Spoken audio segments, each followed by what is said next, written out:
Bonsoir, bonsoir, merci à tous, bonsoir à vous, mes très chers frères et sœurs dans le Seigneur.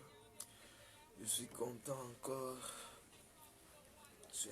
encore d'être là encore ce soir. Je bénis Dieu pour ceux qui sont en train déjà de nous suivre en direct. Nous bénissons la gloire de Dieu. Que Dieu vous bénisse, ma soeur. Que Dieu vous bénisse, mon frère. Que Dieu vous bénisse, papa. De partout vous êtes en train de nous suivre.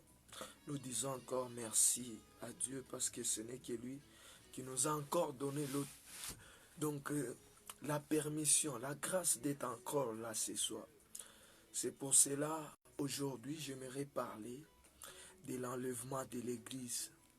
Vous savez, là, quand on parle de l'enlèvement de l'Église, il y a plusieurs choses qu'il faut mettre au clair. Bien-aimés, quand on veut entamer les livres de l'eschatologie ou bien les livres qui parlent des choses qui doivent arriver, ce sont des choses qu'il faut être en esprit pour comprendre certaines choses. Lorsqu'on veut parler de l'enlèvement, il faut que la personne soit spirituelle pour comprendre certaines choses. Parce que c'est un événement glorieux que l'Église est en train d'attendre même jusqu'aujourd'hui. Parce que même Jésus lui-même a dit, je ne sais ni l'heure ni les jours, mais pour ce qui est vrai, Jésus nous a donné des signes pour connaître l'heure, pour connaître les jours, parce que quand nous sommes en train de voir certaines choses, ça nous ramène pour comprendre l'enlèvement, c'est quoi. L'Église est en train de surmonter quoi dans des moments comme celle-ci, bien-aimés dans le Seigneur.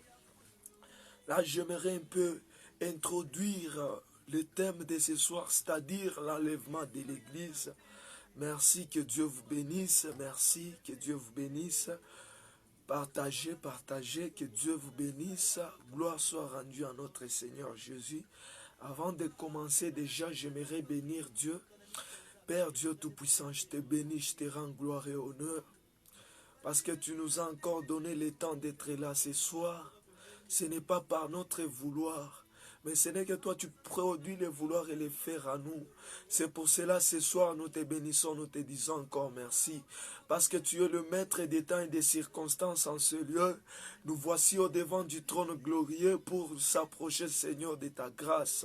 C'est pour cela, Seigneur, ouais-moi de ton esprit, Père, pourvu que je puisse partager ta parole ce soir. Que la gloire du Père, que la puissance de notre Seigneur Jésus nous soit favorable dans les noms puissants et glorieux de Jésus, que je viens ainsi de prier. Amen. Bien-aimés dans le Seigneur, vous savez, il y a certaines choses dans la vie d'un chrétien, il ne doit pas prendre ça à la légère. Pourquoi je dis ça? Aujourd'hui, nous sommes dans notre troisième point que je suis en train d'entamer déjà. Aujourd'hui, je vais parler de l'enlèvement de l'Église. Quand on parle de l'enlèvement, il faut d'abord connaître d'où vient le mot enlèvement. Nous avons plusieurs indices qui sont en train de nous ramener à ce sujet. Nous avons plusieurs Bibles, plusieurs paroles, plusieurs livres qui sont en train de nous ramener à ce sujet. Ce sujet est un point capital parce que tout en étant des enfants de Dieu, aujourd'hui nous n'attendons pas quelque chose qui est donc un peu légère au devant des gens, au devant des hommes. Mais c'est quelque chose qui est précieux, qui est glorieux, au devant des gens qui ont déjà donné leur vie à Jésus. C'est pour cela que j'aimerais entamer déjà. Quand je parle de l'enlèvement beaucoup plus, le terme enlèvement n'apparaît pas dans la Bible. Le terme enlèvement n'apparaît pas dans la Bible. Le terme anglais équivalent, rapture, vient du latin et signifie enlèvement. transport, retrait, les concepts de l'enlèvement,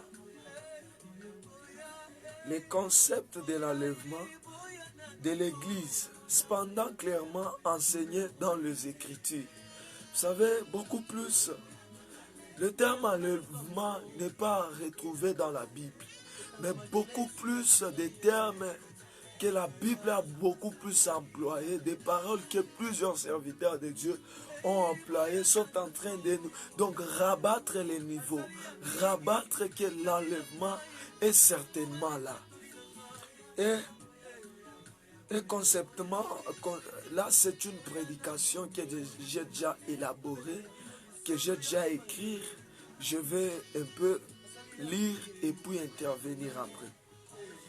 De l'Église, cependant clairement, enseigné dans les Écritures, à l'occasion de l'enlèvement de l'Église, Dieu retirera tous les croyants de la terre afin de la préparer à son juste jugement. Pendant la période de la tribulation, l'enlèvement est essentiellement décrit dans 1 Thessaloniciens 4. Si vous commencez par le verset 13 au 18e verset, vous allez comprendre. Et puis si vous prenez 1 Corinthiens 15 au verset 50 à 54, Dieu ressuscitera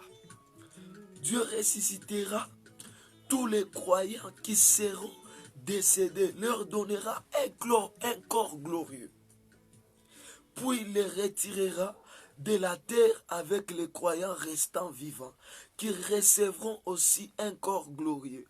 En effet, le Seigneur lui-même a un signal donné à la voix d'un archange et au son de la trompette de Dieu descendra du ciel, et ceux qui sont morts en Christ ressusciteront. Amen. D'abord, ensuite, nous qui serons encore en vie, nous serons tous ensemble enlevés avec eux sur des nuées à la rencontre du Seigneur dans le air, et ainsi nous serons toujours avec le Seigneur. 1 Thessaloniciens 4, 16 à 17. 1 Corinthiens 15, nous avons déjà lu toutes ces choses. Vous savez,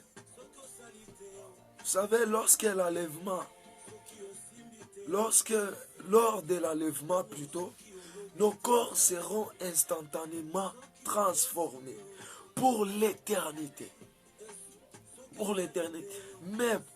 Mais nous savons que lorsque Christ apparaîtra, nous serons semblables à lui parce que nous le verrons tel qu'il est. 1 Jean, si vous prenez 1 Jean au chapitre 3 au verset 2. Il faut distinguer l'enlèvement du retour de Christ. À l'occasion de l'enlèvement, le Seigneur viendra sur des nuées et nous les rencontrerons dans les airs. 1 Thessaloniciens 4, verset 17. Alors, quant à son retour, il descendra sur terre, posa ses pieds sur les monts des Oliviers, ce qui provoquera une grande tremblement sur cette terre, suivi de la défaite des ennemis de Dieu. Si vous prenez aussi Zacharie chapitre 14 au verset 3 à 4, la doctrine de l'enlèvement n'est pas enseignée dans l'Ancien Testament. C'est pourquoi Paul appelle un mystère de cet enseignement. Un mystère à présenter, donc à révéler pour cette génération que Dieu a déjà choisi. Donc l'enlèvement pour nous, c'est un mystère que Paul a eu et il a commencé à révéler ça au travers des Écritures. Il dit ceci: voici, je vous dis, un mystère, nous ne mourrons pas tous, mais nous tous, nous serons transformés à un instant, à un éclat d'œil. Au son de la dernière trompette, la trompette sonnera, alors les morts ressusciteront. Les morts ressusciteront incorruptibles et nous serons transformés. C'est dans 1 Corinthiens chapitre 15 au verset 51-54. Amen. Vous savez les choses de Dieu. Donc quand on parle des choses de Dieu, on se sent à l'aise. Parce que ces choses nous donnent donc la parole de Dieu nous donne l'assurance, nous donne la force de vivre. L'enlèvement est un événement glorieux auquel nous devions tous aspirer. Pourquoi aspirer à l'enlèvement? Parce que nous sommes fatigués de vivre sur cette terre. Nous sommes fatigués de rester sur cette terre. Parce que ce qui est en train de se passer est en train de bouleverser certaines vies de certains enfants de Dieu. Nous devons attendre cet événement avec cette soif, attendre cet événement glorieux, avec une foi terrible. Nous serons enfin libres. Nous serons enfin libres du péché et nous demeurerons pour toujours dans la présence de Dieu. Il y a bien trop de débats sur l'essence et l'étendue de l'enlèvement. Ce n'est pas à l'intention. Ce que nous devons connaître, ce n'est pas à l'intention.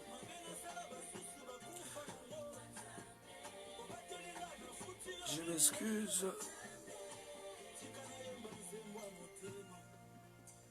Ce n'est pas à l'intention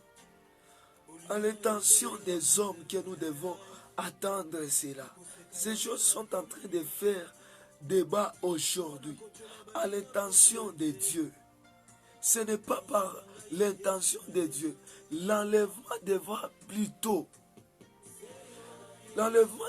plutôt être une doctrine pleine d'espérance pour nous qui avons déjà crié en Jésus-Christ.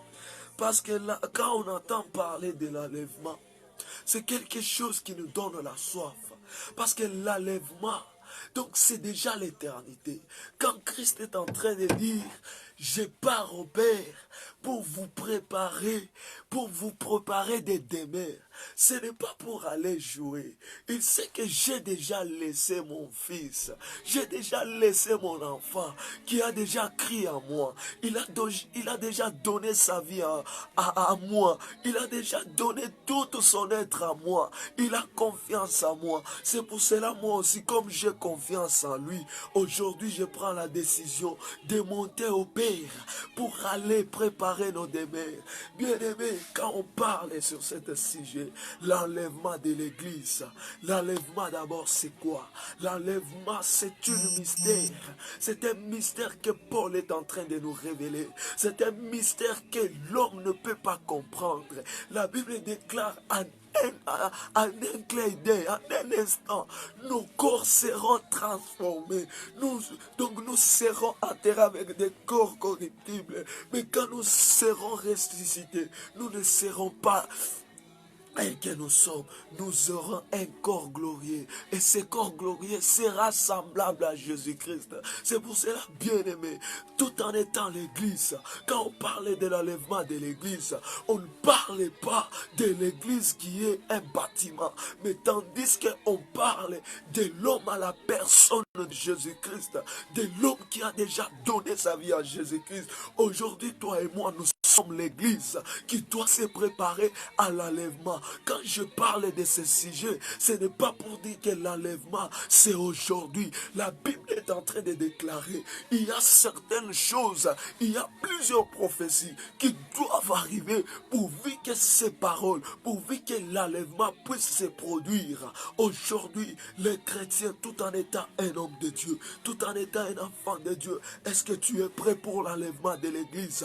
Parce que l'Église, c'est l'épouse de Jésus-Christ. Donc, c'est-à-dire, toi et moi, nous sommes l'épouse de Jésus-Christ, lui qui est l'époux par excellence. Bien-aimé, quand on parle de ces sujets, est-ce que réellement tu es prêt pour l'enlèvement? Vis ta façon de vivre, vis ta façon de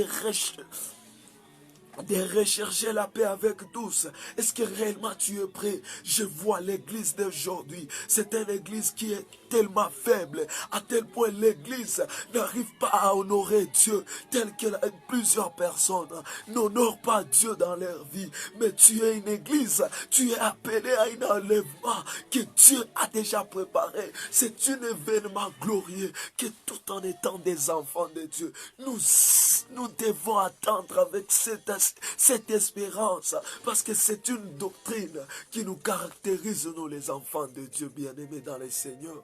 Lorsque nous sommes en train de regarder cette live, lorsque nous sommes en direct, quand je commence un peu à te poser la question là où tu es, est-ce que réellement ce soir, si Jésus pouvait rentrer prendre son église, est-ce que tu es prêt? Vis avec ces temps où nous sommes, beaucoup plus sont tourmentés parce qu'ils ne savent pas où leur foi sont. Mais j'aimerais dire à quelqu'un, la foi vient de ce qu'on entend. Et ce qu'on entend, c'est la parole de Dieu. Nous devons expérimenter la parole de Dieu. Quand Jésus nous dit, nous sommes l'église, nous devons honorer les paroles de notre Seigneur, parce que c'est lui notre époux, bien-aimé dans le Seigneur. Quand je parle de l'église, je parle de toi et moi, parce que nous sommes censés être enlevés pour aller vivre dans l'éternité. La parole de Dieu est en train de nous demander beaucoup plus de travailler pour l'éternité, bien-aimé. Ce n'est pas les faibles qui hériteront l'éternité, mais ce sont les forts en Jésus-Christ qui hériteront, parce que préparer l'enlèvement, bien-aimé, c'est quelque chose qui demande la force, qui demande l'espérance, qui demande la confiance, qui demande la foi, pas de doute. Je sais que Père, même dans des moments pareils, je suis une église que toi seul tu viendras enlever, bien-aimé dans les Seigneurs.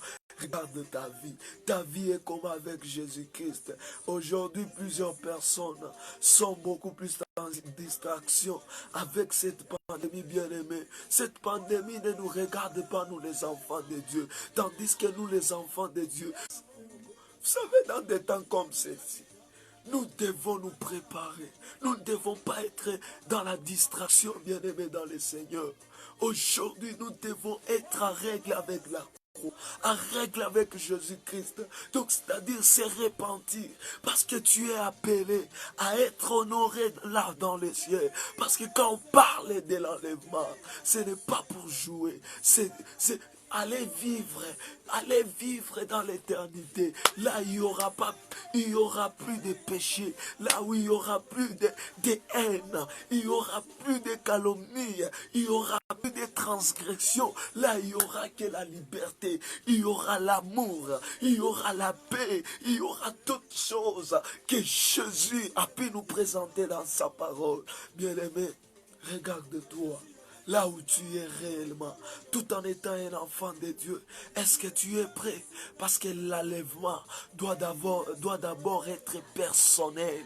L'enlèvement, bien-aimé, tu ne sais ni les jours ni l'heure, parce que chacun de nous a l'année où il doit mourir, à le mois où il doit mourir, à une semaine bien précise. Il a un jour bien précis, il a un jour, il a l'heure bien précise pour quitter cette terre. Mais demande-toi si aujourd'hui t'arrivait que tu puisses perdre cette vie que tu as bien aimée. Est-ce que tu es prêt pour l'enlèvement? Parce que la Bible dit, ceux qui ont crié en Jésus-Christ ressusciteront. Ils ne vont pas ressusciter pour blaguer, mais pour aller au ciel. Pour aller au ciel, bien aimé. L'enlèvement, c'est quelque chose qui est personnel.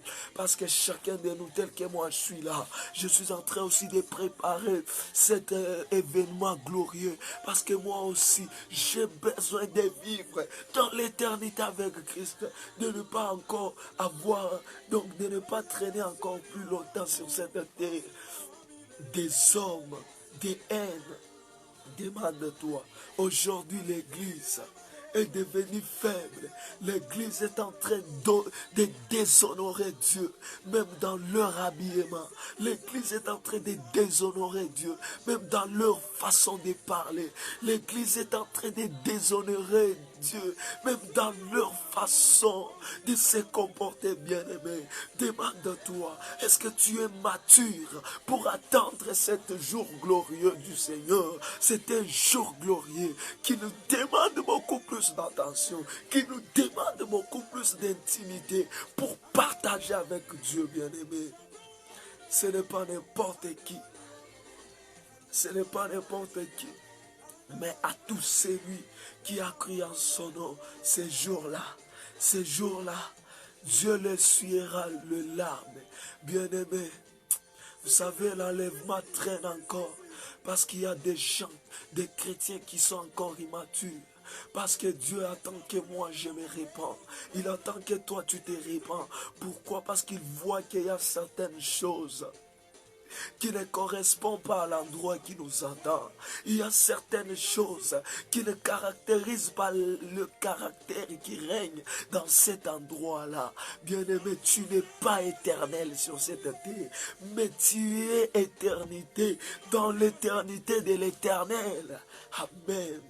Gloire soit rendue à toi, Jésus, parce que je sais que même la Bible dit ceci. Même ceux qui l'ont percé le verra, parce que tout est, il les verra. Ces jours-là, ça sera un jour glorieux, ça sera un jour de joie, ça sera un jour d'allégresse. Pourquoi? Parce que l'Église ne va plus se lamenter, parce que l'époux va venir prendre son épouse, qui est l'Église, qui est toi et moi. C'est pour cela, prépare bien l'enlèvement. Prépare bien l'enlèvement, parce que tu ne sais ni les jours, tu ne sais ni l'heure, bien-aimé. Tu ne sais pas, mais ce que je vais te demander, si toi tu es en train de voir cette vidéo, tu n'as pas encore donné ta vie à Jésus-Christ. Bien-aimé, c'est le temps. Nous n'avons plus le temps. C'est le temps de nous pencher à cette doctrine qui nous enseigne à la préparation, bien-aimé. Nous avons beaucoup cherché la prospérité. Nous avons beaucoup plus cherché la bénédiction. Aujourd'hui, nos richesses ne nous servent à rien. Notre personnalité ne nous sert à rien. Aujourd'hui, même ceux-là qui se disent des puissants sont en train de s'enfermer, sont en train de se confiner. Mais toi, tu as quelqu'un qui est plus que même celui qui se dit puissant, qui règne sur cette terre. Nous avons Jésus-Christ. Il est en train de nous préparer. Il est en train de nous travailler. Il est en train de nous façonner. Accepte que Dieu te façonne, pourvu que tu sois prêt pour l'enlèvement, pourvu que tu sois disponible pour cet événement glorieux. Bien-aimé, tu te demandes tant de questions. Mon frère, ma soeur, toi, tu es en train encore de chérir certains péchés. Laisse-moi te dire, ces péchés-là ne te permettent pas. Donc, ces péchés-là ne correspondent pas à l'endroit où nous sommes attendus. Mais bien aimé, la sainteté, la grâce de Dieu, l'amour de Dieu, la compassion de Dieu, la paix de Dieu. Oh, toutes ces choses caractérisent cet endroit. Parce que Jésus nous dit ceci: nul ne va chez mon Père sans passer par moi. Or que si nous voyons Jésus, il est venu du ciel. Si nous voyons le caractère de Jésus, c'est un caractère qu'aujourd'hui qu'il a déjà imprimé à nous. Pourquoi? Il veut que nous soyons ses semblables, et nous le sommes déjà par la croix de Golgotha. Lui qui s'est dépouillé pour renverser tout son caractère en nous, pour que nous puissions être prêts à aller là au ciel. Allez, Église, chers frères et sœurs, chers papa, chère maman, souviens-toi de ton Créateur. Regarde comment est ta vie. Regarde comment est et ta façon de vivre. Tu es une église, tu es un temple et elle est en train de nous témoigner la parole de Dieu. Tu es le temple du Seigneur. Tu dois être exemplaire, tu dois honorer Dieu parce qu'il a un endroit réservé uniquement pour toi. C'est pour cela en ce lieu, j'aimerais dire merci à Jésus. J'aimerais dire encore merci à Jésus pour cette grâce qu'il vient de nous donner. Merci mes chers frères et sœurs, vous qui êtes en direct, même vous qui allez voir cette vidéo, que Dieu vous bénisse, que Dieu vous bénisse pour cette présence. En tout cas, je suis fortifié, car je suis en train de voir mes bien-aimés, je suis en train de voir mes frères et sœurs disponibles à écouter la parole de Dieu. N'hésitez pas à partager cette vidéo, n'hésitez pas à vous abonner sur notre chaîne YouTube, le Dieu qui m'a racheté. Abonnez-vous pour voir plusieurs vidéos. Abonnez-vous, que Dieu vous bénisse de partout où nous sommes en train de nous vivre. J'aimerais faire une prière. Éternel Dieu Tout-Puissant, je te bénis et je te rends gloire et honneur pour cette parole que tu viens de nous donner ce soir. Jésus, nous l'avons mérité, Seigneur, de l'écouter. Je sais que ta parole, Seigneur, a la capacité de changer nos vies. Ta parole, Jésus, a la capacité, Seigneur, de restaurer nos vies. C'est pour cela, éternel Dieu, je prie pour ma soeur, je prie pour mon frère, je prie pour ma maman, Seigneur, je prie pour mon Père éternel Dieu, qui est en train de me suivre en ce lieu, Père. Que toi seul, Dieu, Seigneur, tu sois le Dieu qui va éveiller son esprit, qui soit le Dieu qui va éveiller son âme, tu sois le Dieu qui va éveiller sa chrétienté. Parce que quand on parle, Seigneur, du réveil, Seigneur, il y a des choses terribles qui se font et qui se fait, Seigneur, qui se manifestent, éternel Dieu. Ne s'oublie pas, Seigneur Dieu Tout-Puissant. Sois toujours avec nous. Ta puissance, Seigneur, ta grâce nous accompagne nos vies. Ta grâce soit disponible dans nos vies. Ta grâce, Seigneur, soit toujours prêt à nous accompagner au Père. Parce que nous avons besoin de toi. Nous avons besoin de toi, éternel Dieu. Je prie pour mon frère. Je prie pour ma soeur qui n'a pas encore donné sa vie à toi, Père. C'est pour cela, touche sa vie. Touche son cœur, touche, Seigneur, son comportement, pourvu qu'il puisse changer, te suivre, prendre la décision de te recevoir comme Seigneur et Jésus-Christ, pour préparer cet événement glorieux que nous sommes en train d'entendre à la hâte, Père. Je sais que tu es le Dieu Tout-Puissant. C'est pour cela, ce soir, je te bénis. Je bénis toutes les familles qui sont en train de me suivre. Je bénis tous les parents qui sont en train de me suivre. Je bénis tous les enfants qui sont en train de me suivre. Je bénis, Seigneur, tout le monde, toute personne qui est en train de me suivre en ce lieu. Que la bénédiction, Seigneur, céleste, que la sainteté, Seigneur, que la gloire, que la crainte, Seigneur, soit notre partage. C'est dans le nom puissant et glorieux de Jésus que je viens ainsi de prier et de remettre tout entre les mains de notre Seigneur Jésus-Christ. Que je viens ainsi de prier. Amen.